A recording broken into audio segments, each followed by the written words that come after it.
የመንግስትና የአጋር ድርጅቶች የተቀናጀ ትብብር ለንጹህ መጠጥ ተደራሽ ተጨባጭ ያለው ለውጥ እያመጣ ነው። አስከተማ ሰኔ 4 2018 ዓ.ም በዋክምራ ብሔረሰብ አስተዳደር በጋዝጊብላ ወረዳ በካፒታል በጀትና በወርልድ ቪዥን ኢትዮጵያ ድጋፍ የተገነቡ የውሃ ተቋማትን እየተመለከተ የመስክ ምልከታ በተለያዩ ባለድርሻ አካላት ጋር ተሳትፎ ተካሂዷል። የጋዝጊብላ ወረዳ ውሃና ኢነርጂ ጽሕፈት ቤት ኃላፊ አቶ መንግስቱ ካሳ እንደገለጹት የመስክ ምልከታ ዓላማ የተገነቡ የውሃ ፕሮጀክቶችን ያፈጻጸም ደረጃ የአገልግሎት አሰጣጥ ሁኔታና ለማህበረሰቡ እያበረከቱት ያለውን ጥቅም ለመገምገም ነው ብለዋል። ዛሬ እንግዲህ የወጣ ነው በዚህ በተለያዩ ተቋማት ውስጥ ያሉ ግብረ ኃይሎችና አጋር ድርጅቶች ጋር ዛሬ ምስክ ጉብኝት ያደረግነው።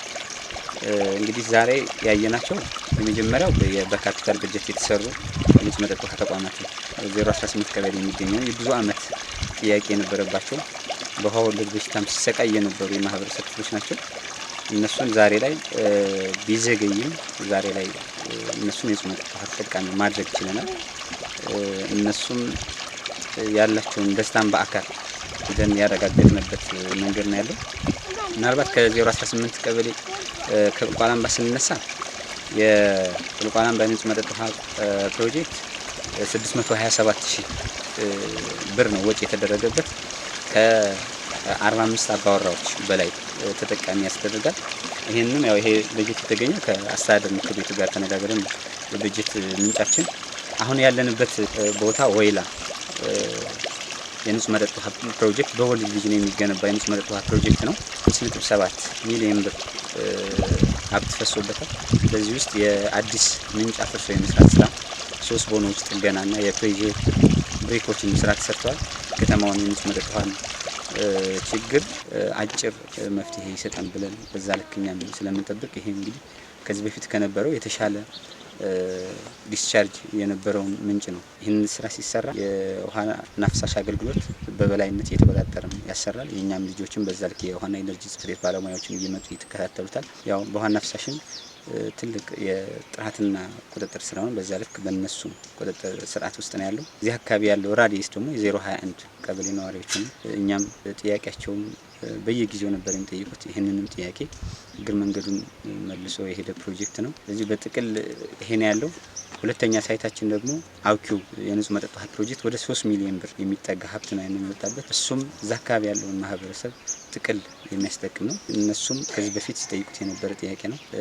እንግዲህ በዚሁ አጋጣሚ መናገር የምፈልገው ወርልድ ቪዥን ኢትዮጵያ እንደ ወረዳ ዴቨሎፕመንታል ፕሮጀክት ነው።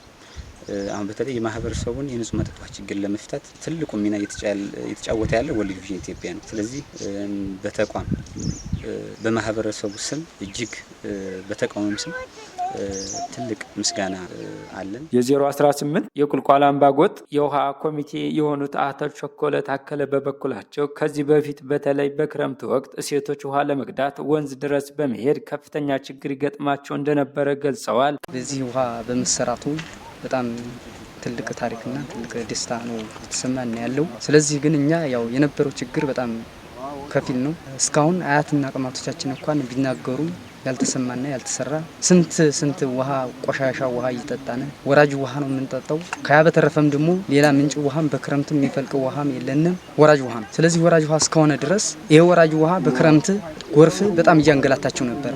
ሴቶች ውሃ በሚቀዱበት ሰዓት ጎርፍ ሞልቶ ሲሄድ ጫማቸውን ሰደው እንስራቸውን ሰደው ጀርካቸውን ሰደው ባዷቸውን እየተመለሱ እየተቸገሩ ከጎረቤት ውሃ እየተበደሩ ስለዚህ ሲጠጡና ለዛም ሄደው ደግሞ አማራጭ ሲያጡ ደግሞ ሄደው ድፉን ቀድተው እያመጡ ከእንስራ እያረጉ በላይ እየጠለለችውን ውሃ እየጠጣን እየተጠቀምን በተለያየ በሽታም እየተጋለጠ ነው። ስለዚህ ግን አሁን ይሄ ውሃ በመሰራቱ በጣም ደስ ብሎናል። ከበጋ ወራት የውሃ ፍለጋ እንግልት በተጨማሪ ክረምት በመጣ ቁጥር ወንዝ ለመሻገር በእጅጉ ይቸገሩ የነበሩት ወይዘሮ ቱሮስ ቸኮለ ዛሬ ላይ ይህ ችግር ተቀርፎ በማየታቸው ደስታቸውንም ገልጸዋል። የምንቀዳው ከዚህ በፊት ወንዝ ውሃ ስንሄድ እዛ ጎርፍ ቆሻሻ ውሃ ጎርፍ ሲመጣ እንመለሳለን። አዛም በተደጋጋሚ ደግሞ ቆሻሻ ውሃ ነው ስንጠጣ የነበረ። አዛ እስካሁን እንደዛ ብለን ካሁን በኋላ ግን መንግስት ሰምቶልን ንጹህ ውሃ እንድንጠጣ ፍቃድ አድርጎ መጥቶልናል ባምቦ። ከይም በኋላ ባምቦ ለምን እንዳይበላሽ ግን አጥራታጥረናል። ከያም በኋላ መጠበቅ የኛ ነው። ከዚህ በፊት የነበረው የመስመር ዲዛይን ማሻሻያና የብሬከር ፕሬጀር እንዲሁም 3 ቦኖ ጥገና ወስዶ ወርልድ ቪዥን እየሰራልን የነበረው ከዚህ በፊት የነበረውን የማህበረሰብ የውሃ እጥረት የሚቀርፋል ተብሎ የሚታሰብ በሊትር ፐር ሰከንድ 3.8 አካባቢ የሚሰጥ ነው። ይህም አጠቃላይ የማህበረሰብ የ021ንም ቀበሌ ጨምሮ እስከ ከተማውን ህዝብ ከፍተኛ የነበረ ዲስቻርጅ ነገር ግን ከዚህ በፊት በአሰራር ክፍተትና በፓይፕ ሳይዝ ማነስ ምክንያት ውሃው በቂ ውሃ ሳናገኝ ቆየንና የማህበረሰቡን ጥያቄ ይቀርፋል ብለን ግን በዋና ኢነርጂ አማካኝነት አግሪመንቱ ምንም በነሱ በጀት ማፈላለግና የበለጠ ፕራዮሪቲ ሰጥተው የዋና ኢነርጂ ኃላፊ ከሌሎቹ ምንጭ ይሄን የከተማው ጥያቄያችን ነው ብለው ለቀድመው ለወርልድ ቪዥን ጋር በመመካከር ወርልድ ቪዥንም በበጀት ምንጭ በመሆን ስራው እየተሰራ ያለና አሁን ላይ ወደ መጠናቀቁ ደረጃ የቀረ የቦኖ አጥር በር አካባቢና የመስመሩ ጥግ ሙሉ ስራ አንዳንድ ማሻሻያ ስራ ውጭ ያሉት አገልግሎት እየሰጠ ነው። በዛው ቴንኪው ለማለት ነው። በጣም አመሰግናለሁ።